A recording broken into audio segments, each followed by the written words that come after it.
अस्सलाम वालेकुम and welcome to the Zeeshan Urdu TV. दोस्तों, हमारे चैनल को सब्सक्राइब करें और साथ में बेल आइकॉन पर क्लिक कर दें ताकि हमारे चैनल की हर नई आने वाली वीडियो का नोटिफिकेशन आप तक पहुंच जाए। आपका बहुत बहुत शुक्रिया। अपनी शानदार लुक से लोगों के दिलों में बसने वाली श्रीदेवी अब हमारे दरमियान नहीं रही। 54 साला श्रीदेवी की ने दुबई में आखिरी सांसें ली। दरअसल वो अपने भतीजे की शादी में शामिल होने के लिए दुबई गई हुई थी और वहीं हार्ट अटैक होने की वजह से उनकी मौत वाक़या हो गई। दोस्तों, श्रीदेवी को बॉलीवुड की पहली लेडी सुपरस्टार के तौर पर भी जाना जाता है और अपनी ज़बरदस्त एक्टिंग की वजह से वो 5 बार फिल्म फेयर अवार्ड जीतने में कामयाब हुई। साथ ही उन्हें इंडियन गवर्नमेंट की तरफ से 2013 में इंडियन पद्मश्री अवार्ड से भी नवाजा गया है। तो चलिए दोस्तों, तमिल, तेलुगु, मलयालम और हिंदी फिल्मों में अपनी एक्टिंग का अक्स छोड़ चुकी फर्स्ट प्रीमियर सुपरस्टार श्रीदेवी की लाइव जर्नी को हम शुरू से जानते हैं। तो दोस्तों, इस कहानी की शुरुआत होती है 13 अगस्त 1963 से, जब तमिलनाडु के शिवकाशी नाम की जगह पर श्रीदेवी पैदा हुई। उनकी मां का नाम राजेश्वरी और फादर का नाम अयप्पन था, जो पेशे से एक लॉयर थे। श्रीदेवी ने अपनी एक्टिंग की शुरुआत सिर्फ 4 साल की उम्र से कर दी थी, जब उन्होंने तमिल फिल्म थुनेवन में बतौर बच्ची अदाकारा काम किया और फिर उसकी शानदार एक्टिंग को देखते हुए उन्हें आगे 1975 तक बहुत सी तमिल और मलयालम फिल्मों में काम मिलता रहा। 1975 में आई हिट फिल्म जूली से उन्होंने बॉलीवुड में अपना कदम रखा और इस फिल्म में भी उन्होंने एज अ आर्टिस्ट चाइल्ड ही काम किया।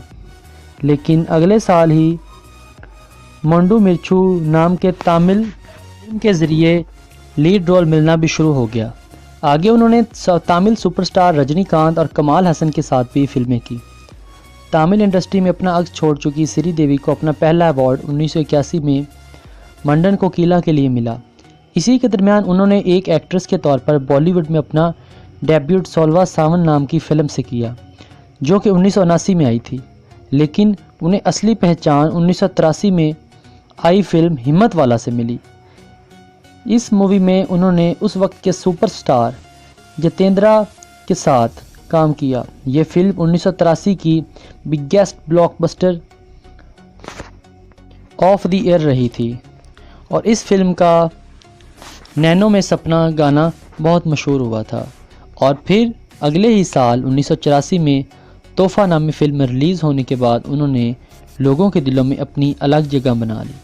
दोस्तों, श्रीदेवी अब बॉलीवुड की बड़ी एक्ट्रेस में शुमार की जाने लगी थी। जितेंद्रा और श्रीदेवी की जोड़ी ने 1983 से 1988 के दरमियान 5 साल अरसे में कुल 16 फिल्में साथ की, जिसमें 13 हिट और 3 फ्लॉप हुई। इसी दरमियान श्रीदेवी ने राजेश खन्ना के साथ नया कदम, मकसद और मास्टर जी जैसे और फिल्मों में काम किया और फिर आगे चलकर श्रीदेवी की अनिल कपूर के साथ आई फिल्म मिस्टर इंडिया 20 साल की सबसे बड़ी सुपरहिट रही। और 1999 में चांदनी फिल्म से एक बार फिर से लोगों ने श्रीदेवी का जलवा देखा और आगे भी खुदा गवाह, रूप की रानी, चोरों का राजा और गुमराह और लाडला जैसी कई सुपरहिट फिल्में की। 1996 में वो बोनी कपूर, जो कि एक डायरेक्टर हैं, के साथ शादी के बंधन में बंध गईं और फिर अगले साल ही जुदाई फिल्म में काम करने के बाद उन्होंने पर्सनल लाइफ के लिए एक ब्रेक ले लिया और फिर अगले 6 साल गैप के बाद 2004 में वापसी करते हुए उन्होंने मालिनी अय्यर नामी टीवी शो में टीवी डेब्यूट किया और फिर 2012 में उनकी कमबैक फिल्म इंग्लिश विंग्लिश आई, जिसे लोगों ने एक बार फिर बहुत प्यार दिया। फिर अगले साल 2013 में उन्हें बॉम्बे टॉकीज़ के लिए स्पेशल अपीयरेंस में देखा गया और फिर 2015 में उन्होंने तमिल फिल्म पुली में काम किया, जिसमें वो बहुत शानदार एक्टिंग करती हुई नजर आईं। और अगर उनकी लेटेस्ट मूवी की बात करें तो 2017 में उन्होंने फिल्म होम प्रोडक्शन मॉम में काम किया और कहा जा रहा है कि शाहरुख खान की आने वाली फिल्म ज़ीरो में उनका स्पेशल अपीयरेंस देखा जाएगा। लेकिन दोस्तों, अपनी पूरी ज़िंदगी में 300 से भी ज़्यादा फिल्मों में काम कर चुकी श्रीदेवी अब हमारे दरमियान नहीं रही।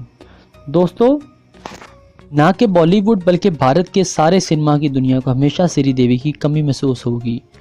वो हमेशा अपनी शानदार एक्टिंग की वजह से हमारे दिलों में हमेशा ज़िंदा रहेंगी। दोस्तों, आपका कीमती वक्त हमें देने के लिए आपका बहुत शुक्रिया। अगर आपको हमारी वीडियो अच्छी लगी इसको लाइक करें, शेयर करें दोस्तों के साथ, हमारे चैनल को सब्सक्राइब करें और इस वीडियो को ज़्यादा से ज़्यादा शेयर करें। अगर ज़िंदगी ने मोहलत दी तो एक नई इंटरेस्टिंग वीडियो के साथ आपकी खिदमत में जल्द हाजिर होंगे। अल्लाह हाफिज़।